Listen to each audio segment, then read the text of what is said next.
mercury, so what we're going to do is we're going to introduce air. So maybe on the inlet side of the pump, loose clamp. Loose fit, sure. How else can we aerate it? Maybe we're parked unevenly? Low fluid level. Maybe we've got low fluid level? Suction line filter. Absolutely. What about that suction line? Have you ever seen it on a field where it breaks off? Yeah. Where you're actually returning oil above your oil level? Yeah.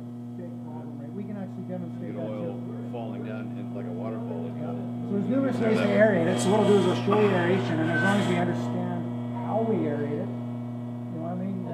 Whether we have a low oil and we're causing a vortex, or whether we've got a design issue on the baffle. Maybe we're returning too close to the inlet. Maybe our return line is on the wrong side of the baffle or something silly like that, right? Right. So let's introduce some air on it, and this is what's going to show you lower is not necessarily better. This is why we need a point of reference. So we're just going to come down a little bit. We're at 2, 1.5. We'll just let her stabilize there. So we're still above 0. So here's the thing. A lot of people think that when they aerate it, they have 0. So if you put a gauge on here and say, well, I'm at 1.5 inches of mercury. Perfect. No, not even close. Any operator in their right mind at this point in the game would shut this thing down, because it's not transmitting power. It's not, your lubrication's affected, your cooling's affected. You've got 4 functions of oil that have all been affected. And all we've done is brought it down about 1 inch of mercury, that loose clamp on the inlet side of the pump. That's all we did. Have you ever seen a clamp, the wrong size clamp on the inlet side of the pump where it's bottomed out? The guy torques it, he thinks it's tight. It's not tight. Aeration. Okay? So this is going to be another heat builder. But like I said, now watch the reservoir here. Yeah, you betcha. But what I like to think about is the guy on the crane. Can he take care of that load? Can he keep smooth operation of the load? No. What we deal with a lot of crane operators, so I tell these guys, you can't take care of that load while you're aerating your system. It's not safe. It'd be erratic and jerky. It'd be all over the place, right? And if you look at our point of reference, we're down about what, 1 inch of mercury. That's it. So when you hear lower is better, no. Nope, because I'm still above 0, right? So now, as being a mechanic, if I get an operator that calls me and says, yeah, I'm erratic, I'm jerky, something's going on, first thing I'm going to do is say, hey, do me a favor, go look at the sight glass. Go look at the sight glass, because if it's foamy or like, milky or something like that, right away I'm thinking, okay, this guy's zero. Does that make sense? It could be something as simple as a low oil level. You know, I say, hey, look in your sight glass, what do you see? If he goes, well, nothing. Okay, put oil on. Or if he's got you know, the levels there, but it's foamy and you can't see through it, I'll be like, hey, perfect. That helps me figure out what's happening. It could be something very, very simple. You'd run into problems with guys who put the wrong type of hose. They put it in something else. The inner liner wasn't rated for suction, and it sucked in the plant and sucked it all the way out. Most time, he's a young guy. He sometimes says,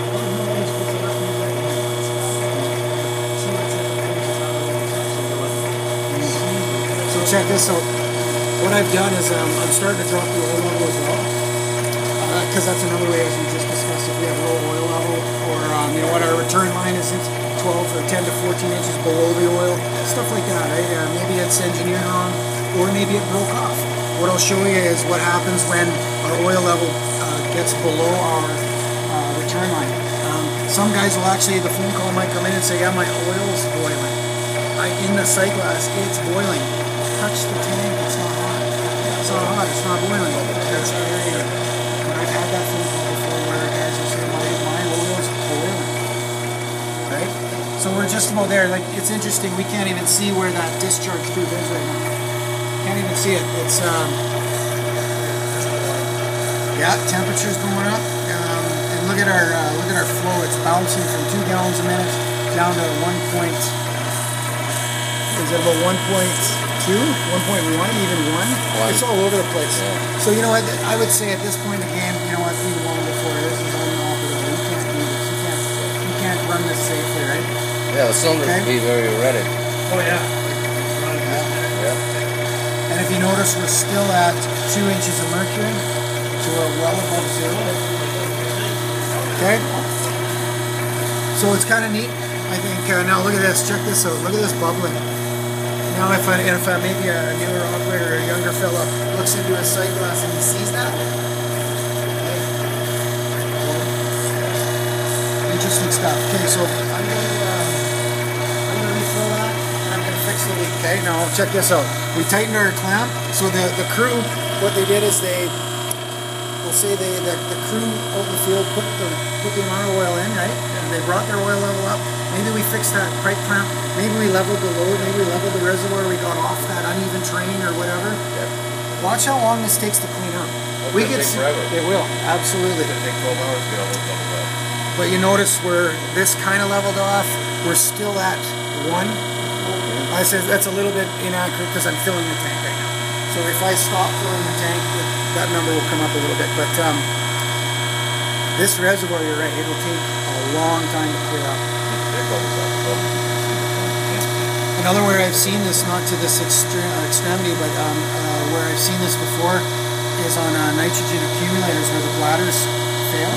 We've dumped nitrogen into our hydraulic system, or worse yet, we have it's what's called a last resort bottle.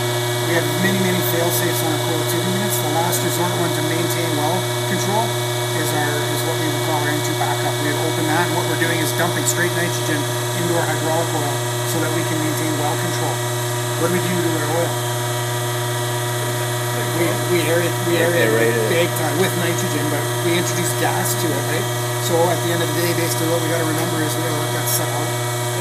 We got to let that settle out, and it takes a lot of time. Look at the inlet side. We fixed our leak, what, 5 minutes ago? It takes a long time.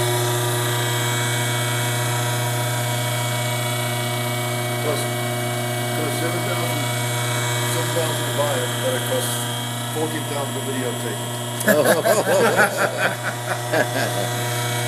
So yeah, our outlet's good, our pressure's good, our flow's good, we're back to 4 functions of oil.